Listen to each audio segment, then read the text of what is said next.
दोस्तों, ये हैं भारत के पहला प्रधानमंत्री, आधुनिक भारत निर्मातृ, पंडित जवाहरलाल नेहरू की महत्वपूर्ण कृति ग्लिम्पसेस ऑफ वर्ल्ड हिस्ट्री, विश्व इतिहास की झलक।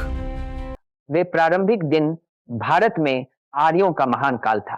दुर्भाग्य से हमारे पास इस अवधि का कोई इतिहास नहीं है और हम जो तथ्य जानते हैं उनके लिए केवल गैर ऐतिहासिक पुस्तकों पर निर्भर रह सकते हैं।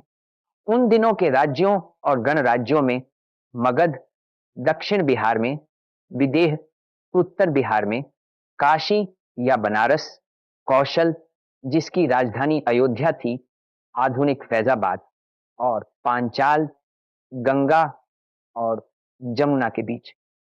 इन पांचालों के देश में दो मुख्य शहर थे, मथुरा और कन्याकुब्ज। ये दोनों शहर बाद के इतिहास में भी प्रसिद्ध थे। दोनों अभी भी मौजूद हैं।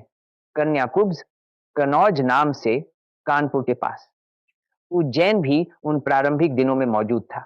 अब यह ग्वालियर राज्य का एक छोटा शहर है। पाटलिपुत्र या पटना के पास वैशाली शहर था। यह प्रारंभिक भारतीय इतिहास में प्रसिद्ध एक कुल की राजधानी थी, लिच्छवी कुल। यह राज्य एक गणराज्य था और इसका शासन निर्वाचित अध्यक्ष के साथ प्रतिष्ठित व्यक्तियों की एक सभा करती थी, जिसे नायक कहा जाता था।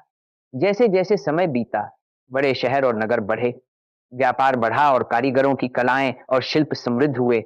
शहर बड़े व्यापारिक केंद्र बन गए। जंगलों के आश्रम, जहां विद्वान ब्राह्मण अपने शिष्यों के साथ रहते थे, भी बड़े विश्वविद्यालय शहरों में विकसित हुए और इन शिक्षा केंद्रों में हर प्रकार का विषय पढ़ाया जाता था जो तब ज्ञात था। ब्राह्मण युद्ध विज्ञान भी सिखाते थे।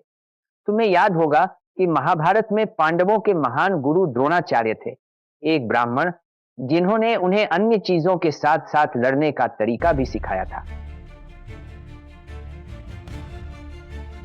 प्रिय दोस्तों, ये पंडित जवाहरलाल नेहरू की महत्वपूर्ण कृति ग्लिम्पसेस ऑफ वर्ल्ड हिस्ट्री का हिंदी अनुवाद विश्व इतिहास की झलक थी। ध्यान रखें, आज के सोशल मीडिया के युग में इंफॉर्मेटिव और एजुकेटिव कंटेंट बनाना बेहद कठिन काम है। इसमें घंटों की मेहनत, गहरी रिसर्च और समर्पण की जरूरत होती है। इसलिए मैं आपसे विनम्रता से निवेदन करता हूं कि अगर ये कंटेंट आपको अच्छा लगा हो तो कृपया वीडियो को लाइक करें, चैनल को सब्सक्राइब करें, अपने दोस्तों के साथ शेयर करें।